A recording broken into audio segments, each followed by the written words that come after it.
Welcome to the $1 Million Listening Podcast. In this show, we aim to help people grow in all areas of life with the focus of getting to the next level. I'm your host, Mari Wines, realtor, marketing guru, real estate coach, and co-owner of E3 Realty. Coach Nick, live and in the flesh. Welcome to the show. Thank you. And no blood. Yeah. Just in the flesh. Just live in the flesh, yes. Not flesh and the blood. No, we're going to go just live and in the flesh. Thank you, Jesus. I'm still here.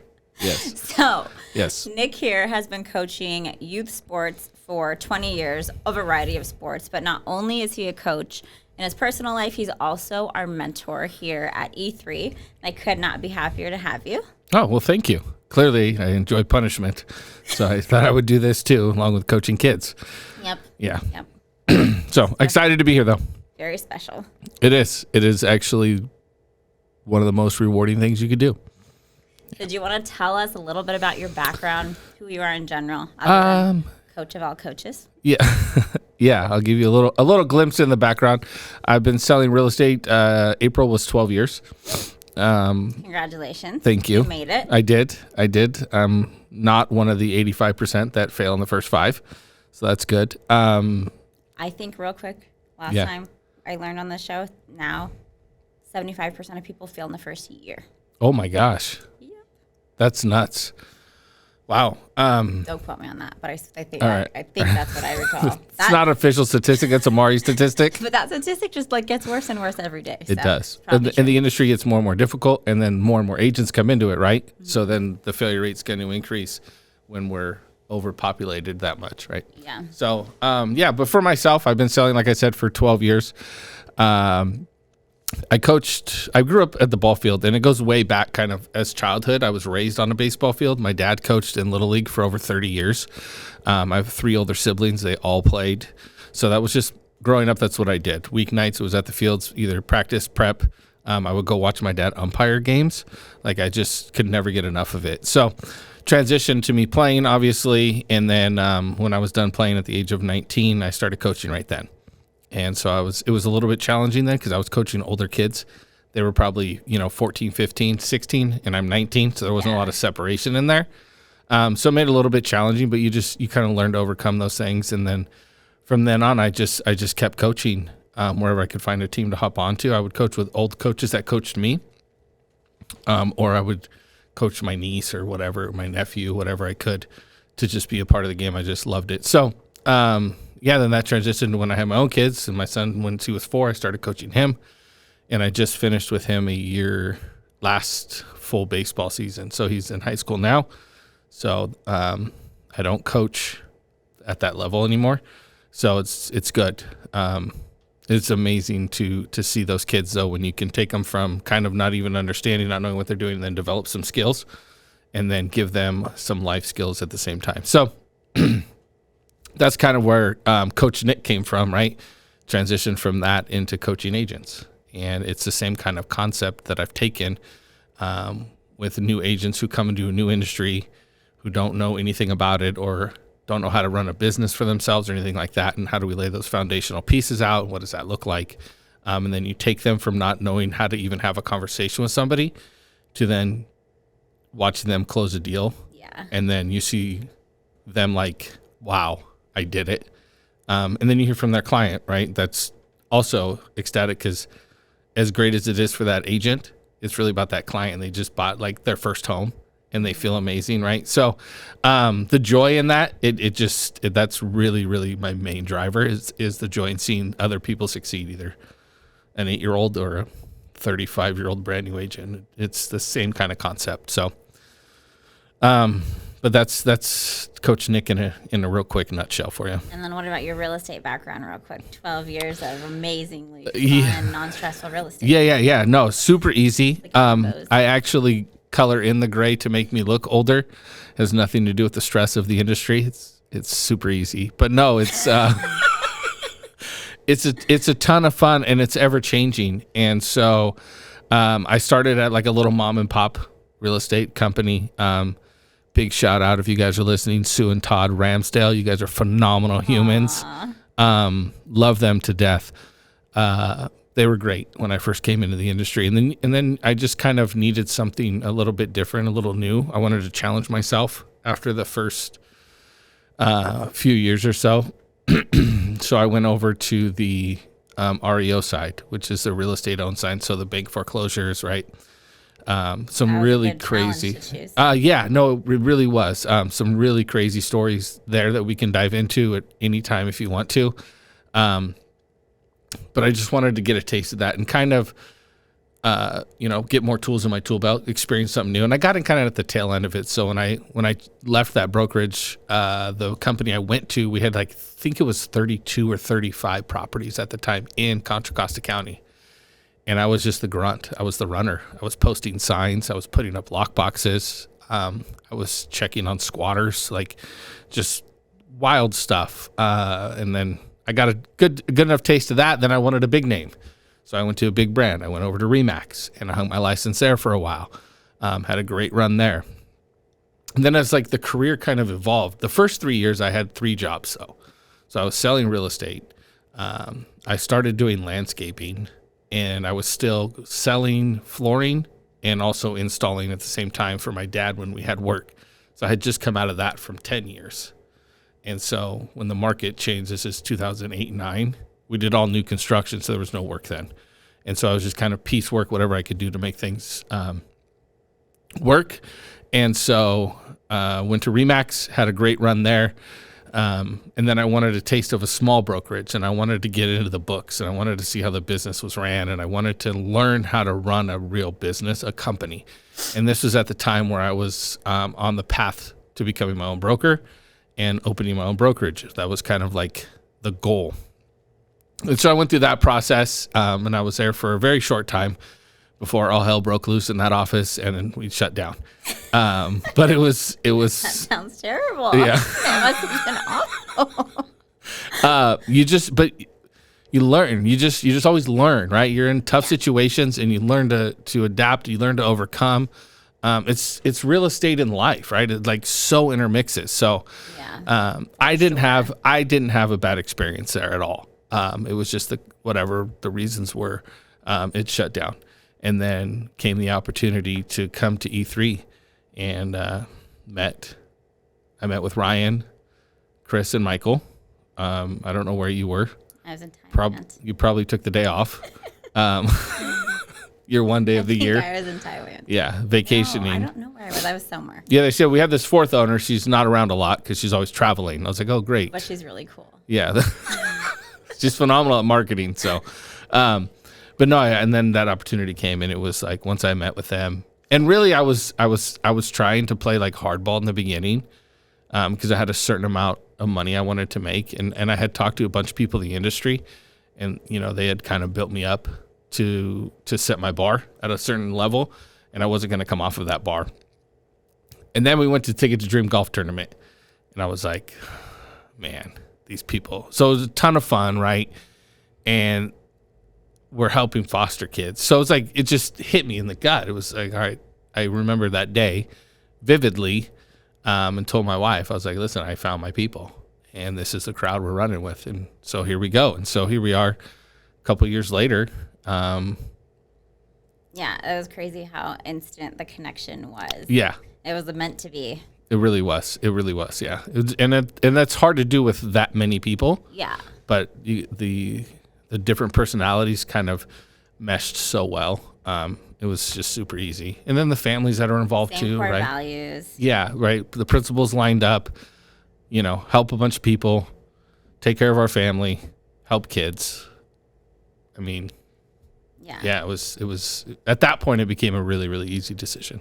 So you were in real estate for 10 years before you came to E3. I was. A long time. I was 10 years, and I was a stubborn old mule. And it was this is how I do things, and this is how I'm going to do things. And then I kind of had an epiphany moment when I was coming on board, and I was like, okay, these owners of this company, a couple of them have not been doing this as long as you. And they're not as old as you. And then you see their projection, and you see where they're headed. And okay, they know something or have something I don't have in me that I want to have. And so I didn't tell anybody when I first started. because I just didn't want to tell anyone. And it was like this thing where I came in and I was like, you know what, scratch everything you've learned and come in here as a brand new agent and just listen and soak it up. And then I got to work at Chris's house, right? We didn't have an office space at that time. But I thought it was so cool that the garage was set up with cameras and a background, right? We could do video. But then I got to work with him and I got to see how skilled he is at talking to people and how skilled he is in with just not just the sales side, but conveying the message correctly. Yeah. He's very skilled in that sense. And so I just started soaking things in and even from, learning a new CRM, new systems, I was cold calling expireds from his house. And I'd never done that. So I was like, yeah, I could do this. And I'm calling people and I would hang up and he would just go, that was terrible. I'd be like, all right, well, what do I need to do better? And so we would work on it and then we practiced. And that was 10 years into the industry. First time I practiced scripts. First time I went into conversations knowing where I wanted them to go and having an idea how to navigate people to that end. And also how to handle objections. And more than that, how to connect. And that's the key, is how to connect with people.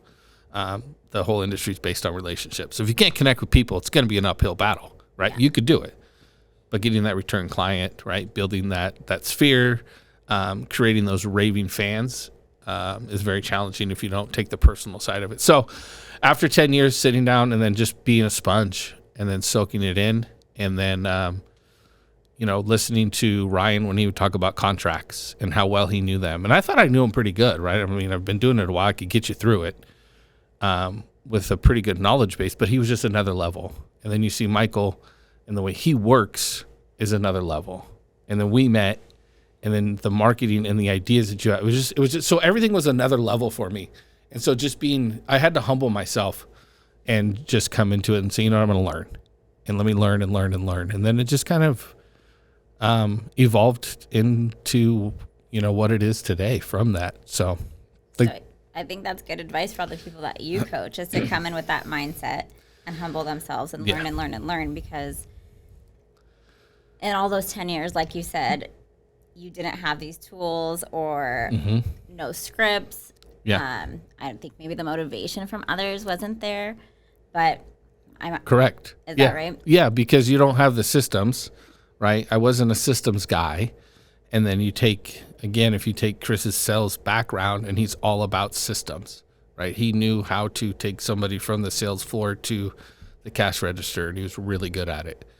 And then he left and took on a whole new industry, 2 new industries, right? Doing loans and real estate at the same time. So being able to learn from that was really, really beneficial. And that's why now I have 2 coaches, right? I have 2 people that I meet with once a week and once every other week. That was kind of the mind switch for me, right? It was like, just be a student all the time. And then you never have to worry about somebody outlearning you, outworking you, right? So it's a big deal if you can be the student. So your first 2 years here were your best years you've ever had, back to back. Yeah, and I'll share a story because that's what I like to do. And when I met with Mari, and she said, if you listen and you trust me, you'll make more money than you ever have in your life. And I was like, I said that? Yeah, those were your words. Excuse me. Good thing we're able to follow through with that. Yeah. And so, and my thought was like, whatever, lady. You're just trying to get me to sign the contract, right? Like, I know how this goes. Oh, this is at the golf tournament. Yeah, this was way back in the beginning. Yeah. Got it. And then it happened. Yeah. First year, it happened. And then it was like, okay, that was a fluke. Let's see what we can do. And then we did it again. And Chris and I had made a bet. If I didn't hit a certain GCI, then I owed him money. If I hit it, he would give me money, or vice versa. And so we did. We hit it both 2 years in a row, for sure. So hands down, it has a lot to do with the people that you're around, for sure. And I like the way you brought up that motivation of the people around you. Now, that could have been the consistent theme that was lacking, because it was such an island in other brokerages to where you, not that you felt like you were alone, but everybody worked on their own, right? It was just kind of everybody's independent contractor. And then you come in here and it's like, why are we all collaborating? Why are we all discussing what we're doing with our clients and how we're going to help them, or even ideas like, light fixtures when you're going to put a house on the market? Who changes those out, right? I just had 2 installed in Stockton for a listing. Wait to see them. Yeah. So, they put the fans in the wrong room, so they didn't match, so they had to fix that. But besides that, it worked out fine. So when you're just around that culture of people that love to help and give, it's hard not to do the same with other people too, right? So, but having that collaboration is huge. Well, not only that, but having a group of people around you who believe in you. Yeah. It makes it huge because they pull out the potential you didn't even know that you had. And that's even for myself, being around Chris and all of you. Yeah. Believe in me way more than I ever, you know what I mean? Mm-hmm. It's true. When people can see it in you and then they have a way to pull it out of you, it's really, really amazing. So being a coach, that's like a big part of what I have to do, right? Is find that what's in you and then pull it out. And then, but experiencing it on your own allows you to have a unique perspective on how to deal with other people and getting it out of them, So you may have kind of already answered this, but through this whole journey, what's the biggest thing that you've learned up until this point in your career? Probably the biggest thing I've learned in 12 years is you're only done if you quit. And there's been multiple times in 12 years where I've thought that's my last deal. I just cashed my last real estate check. At one point, probably year 4, 5, 6, somewhere in there, I was studying to take the pipe fitters test to get in the pipe fitter union. I had a bunch of friends that were working at the refineries, and they're like, hey, this is great retirement, great money. And at that point, I was like scratching and clawing to make it. But I think over time, it's just a test of time where if you don't give up, you're not done. And the only time you're done is when you quit. And so as long as you don't quit on yourself, you can make it.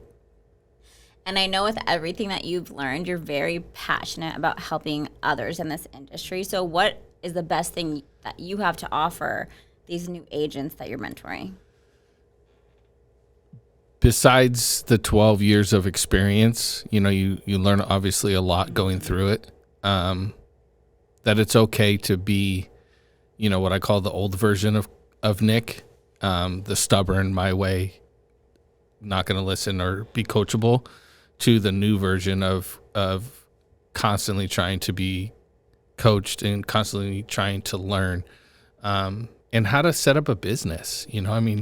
I really, when I sit down with new agents, I tell them my main job is to take away that learning curve, that 8-year, 9-year learning curve that I went through, and help you be up and running in 6 months to a year and have a fully running business. So whether that's, your CRM, how you keep track of people, how you make sure that you're always creating relationships, a business plan that we do. Not only do we do it as like a whole group, but we can sit down and do it one-on-one.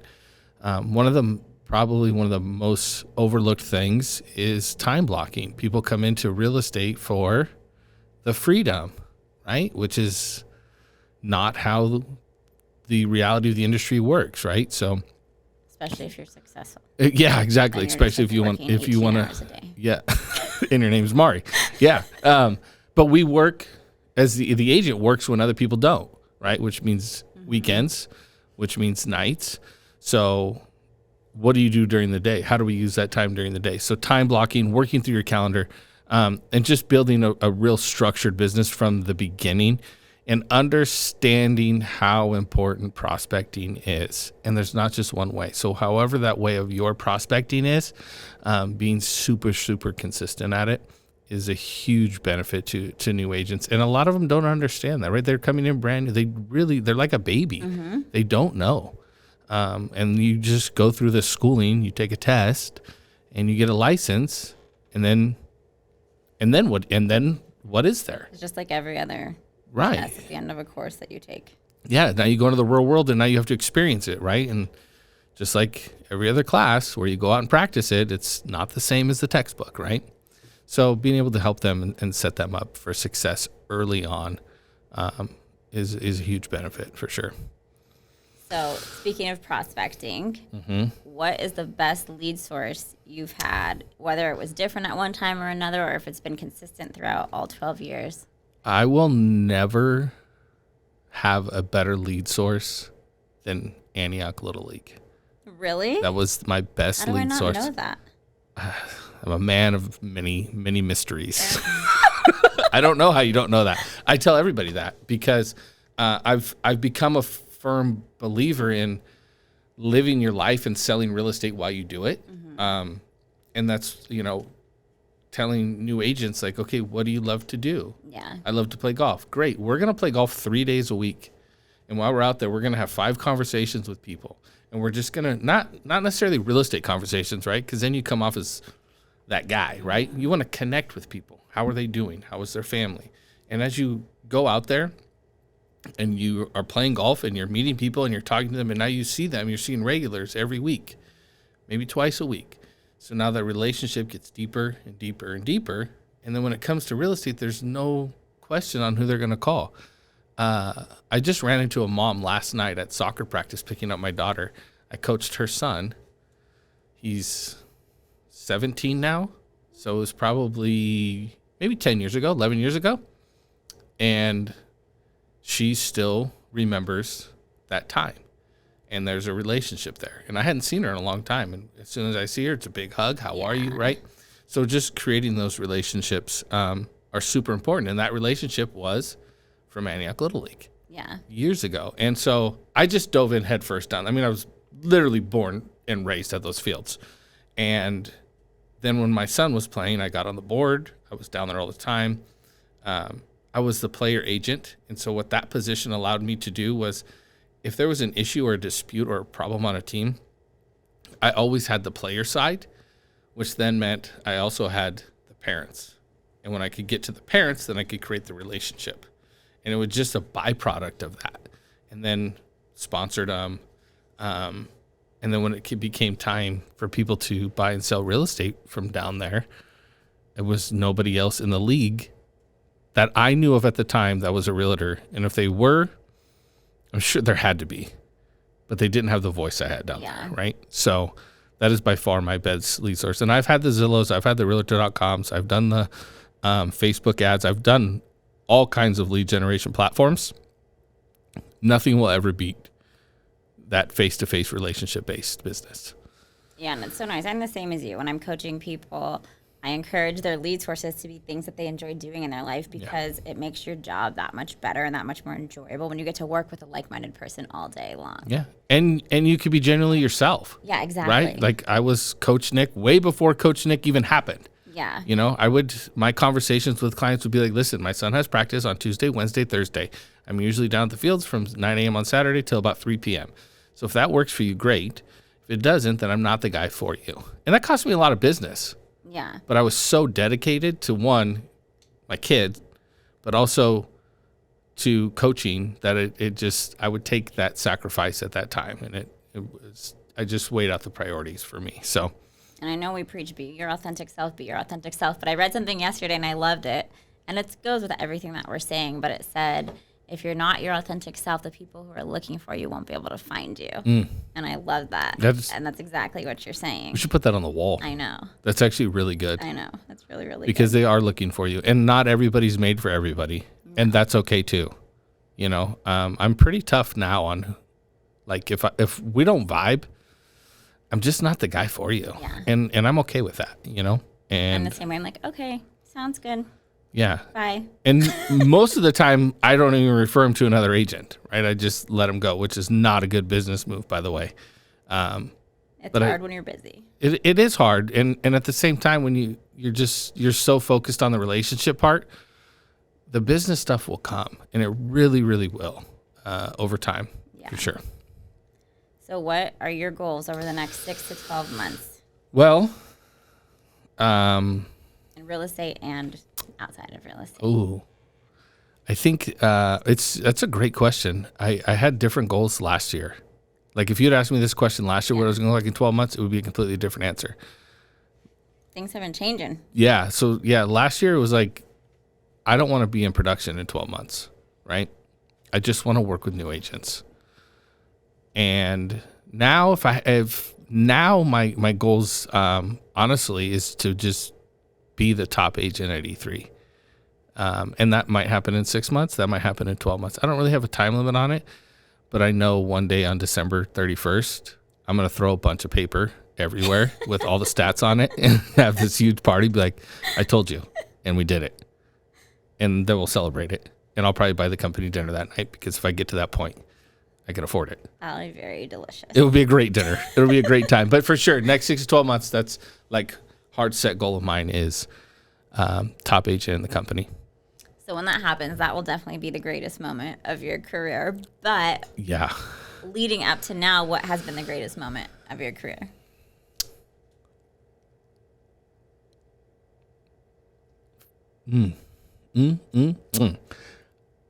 I think I'm gonna have to go on a personal level. I like that. Okay. And it's hard because, like, we're obviously helping family buy homes or helping family get to that next step is always really special. Yeah. It's like just a little bit more special because, like than helping a client that you've met somewhere or whatever. The relationship's different. So when you can help somebody like that, it's always really, really cool. But I think my biggest accomplishment would probably be for us to get into the market ourselves when we didn't plan to. Like, we had it kind of set for a while that we weren't going to buy a house for a long time. And then things changed. A new house. Yes, sorry, a new house. And we were kind of put in a little bit of a situation. So we made some moves, and we bought a house, and then two and a half years later, we were able to sell it and then get the forever home. Yeah. And what it's done for our life has been amazing. I don't want to say life-changing, but it's really close to life-changing for our family. But if we weren't in real estate as participants, that never would have happened. And we would have been in that same situation for a lot longer.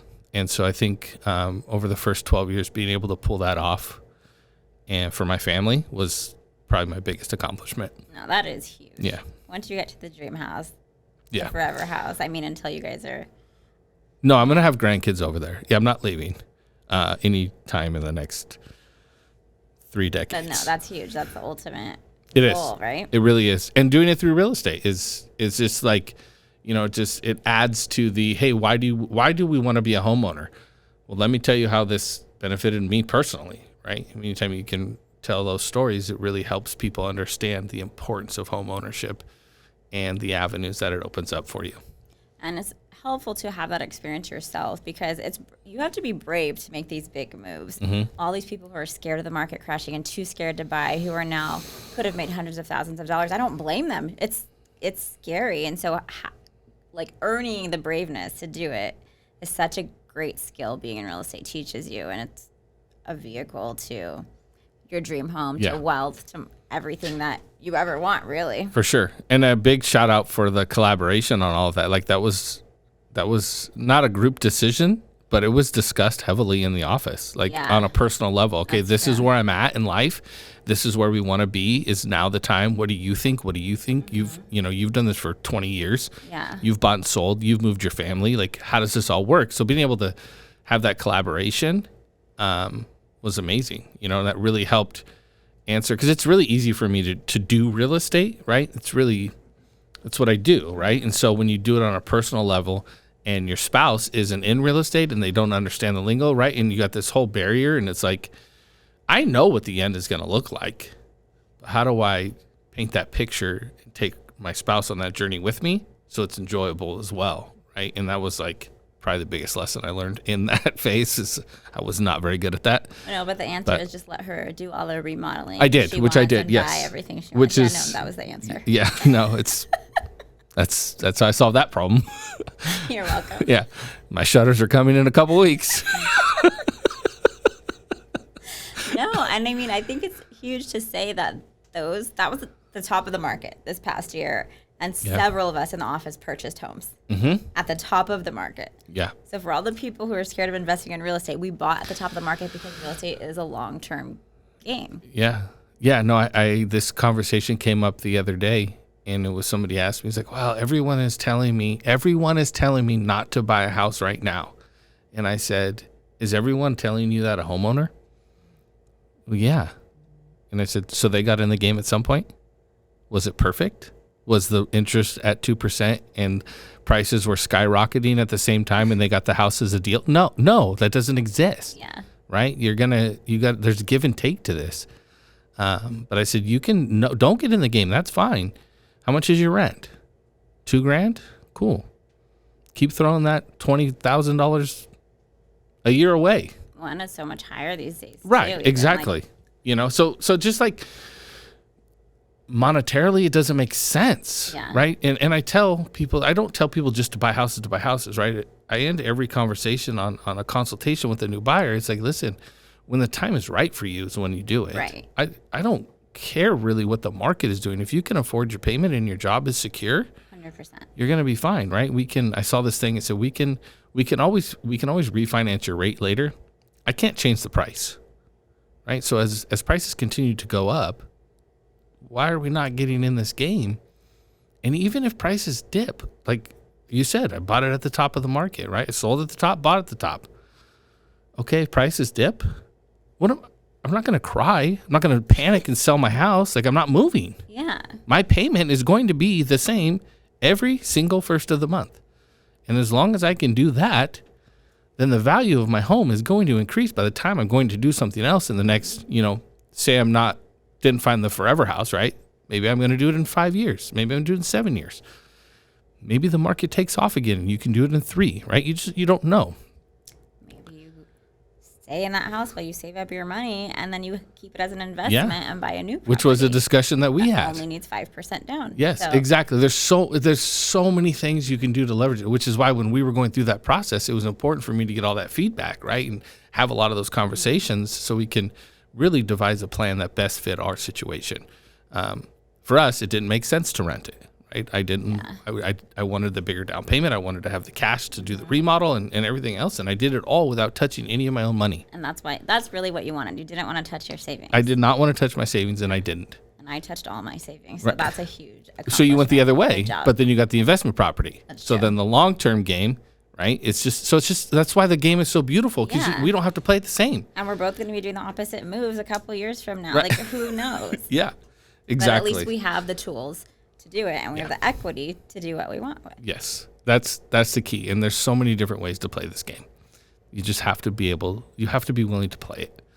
And in the long term, like, there's not a whole lot of super duper wealthy people that don't own a bunch of real estate. Yeah, no. Elon Musk, like, the only person, and he sleeps on couches. I don't want to talk about Elon Musk. I'm just kidding.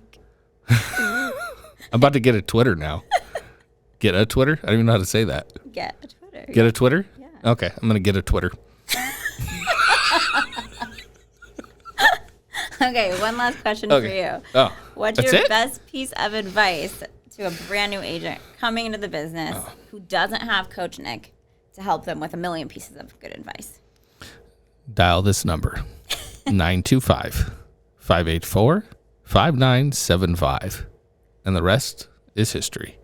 No, but that is my cell phone number. So that is the best solution. If you're a brand new agent, you don't have anybody, you don't have any coaching, really, really take into consideration when you're interviewing brokerages, right? It's the complete opposite of a job interview. You're interviewing them. Brokerages create revenue from agents. That's how they stay open. Every brokerage wants you on their team. They just want numbers. A lot of them just want numbers. There's some that are a little bit different. That's true. I don't feel like we are a numbers brokerage. No, we're not. We're a culture fit brokerage. But when you're out there and you're interviewing them, you have to turn the table on them a little bit in that process, and you have to ask them the questions. What are you going to give me as a brand new agent to help me be successful? What kind of trainings do you guys have? What kind of systems are in place? The very last thing new agents should be worried about is commission split. If you can go to a brokerage and get a great split and you don't have any idea what you're doing, making nothing from nothing sucks. Yeah. Right? If you go to a brokerage that has a lot of tools that allows you to grow and develop and run a business, and maybe they don't have the best split, you're going to lay such a better foundation there that your career is going to take off 10 times faster than somebody in the same situation that just goes for the money. Yeah. So if you have a low split on no deals, that's no money. So it doesn't matter. Exactly. And so I'll take the higher split if I have somebody with me walking me through that process in the beginning. And so that's why you just call me and I'll help you through that process. And I'll just add on to that, because when you ask most brokerages what kind of training they offer you, they'll all have an answer. But my advice is to ask if you can talk to some new agents that recently joined the brokerage. Yep. So they can tell you about the training, because a lot of people join and then say, I didn't get any training. Yes, they sell you on the training, right? I wonder if I can share this story. Yeah, we did a training at one of the brokerages I was with. Oh, okay.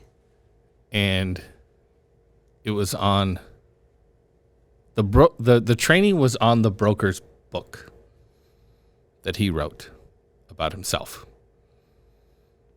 I'm still not sure how that made me a better agent. But that's what we have training. Yeah, we meet here. Yeah, we do this, right? And a lot of them do some degree of it, right? But if you look at a brokerage like this, where it's the business coach, the mentor, you have a chief learning officer. Like, that's dedication to training new agents, right? Like putting really your money where your mouth is in that aspect. So to lay a good foundation, it's really, really important to be surrounded by good people that will help you, and a company that will allow you to come in and just kind of soak it in from a distance, right? Because it can be intimidating coming into an office where there's a bunch of agents that are successful and you're brand new, and now you're super intimidated, and now you don't want to ask questions, now you don't want to talk to people, now you're shut off, and now you're in the corner, now you don't come in, now you're distant, now you're not creating deals, it just snowballs, right? Yeah. But when you have a company where you can come in and listen, and other agents help, not just like the mentor or the owner or the branch manager or whatever their role is, but when it's agent-to-agent help, agent-to-agent collaboration, it really allows new agents to get up to speed quickly, get confidence. And that's what you need. You need a ton of confidence, and you need to be able to deal with a lot of no's, right? And how do you deal with those? But being confident that like every no is that much closer to a yes, right? And you just keep going. So surround yourself with the right people. I wouldn't talk about commission at all, honestly. Looking back on it, it wouldn't be even a conversation for me. It would be, how am I going to create a business here? That would be my advice. Yeah, and the commission follows. It does. Yeah, the money will come. Year after year. The money will come, it for gets sure. better. Mm-hmm. And at a faster pace than most other industries. So yeah, you're constantly with the right training, casting those webs, right? Or those lines of, okay, there's a deal, now there's a circle of people over here, and there's a deal, and there's a circle of people over here. So you just kind of keep spreading and spreading and spreading and creating more and more relationships. That's really how you thrive in the industry. So however you create those relationships is up to you, right? There's no set way in how to do it. That's why I love it so much. Like, there's no other industry like it where you can be your true authentic self regardless, and everybody can be successful completely different ways. It's phenomenal to me. It is really cool. Yeah. It's really super cool, actually. Yeah. Well, thank you so much for being here. And I'm just going to throw out like a little teaser for everybody, because the next time you're here, dun, dun, we're dun. going to have Mr. and Mrs. Smith. Oh, the return of Mr. and Mrs. Smith podcast? Yep. And we'll be talking about how the effect that being a realtor can have on a marriage, which you guys have been married for how long? Dun, dun, we just celebrated 17 years last week. Of marriage. Of marriage. Yeah, we've been together for 22 dun, dun. years. So, very long marriage, relationship. Yeah, that's over half my life. partnership. Holy crap. No, yeah, you guys are amazing. You're actually probably my favorite couple. Oh. That's why we're copying your Just wedding date. wait until you meet my wife. You'll find out why. She's amazing. It's nothing to do with me. Basically, my wife is your favorite person. I just married her. That's not true. I really like all the work that you guys have put in. We have put in a lot of work. And you know what? When you're young and you just learn. and it was just, commitment that's to the each other. teaser. So yeah, wow, that's going to be fun. Next time it'll be. I can go right into that. Maybe I should do my part now. And then I won't get smacked. You guys can sit on opposite sides. I'll be the mediator. How did you guys do this? We don't know. No, that'll be awesome. I'm excited for that. Well, thanks again for being here. Thank you so much for having me. That was a lot of fun. I'll see you very soon. Always. Always. Don't forget my number. Why don't you say it one more time? 925. Write it down this time. 925-584-5975. Call Coach Nick. Call Coach Nick.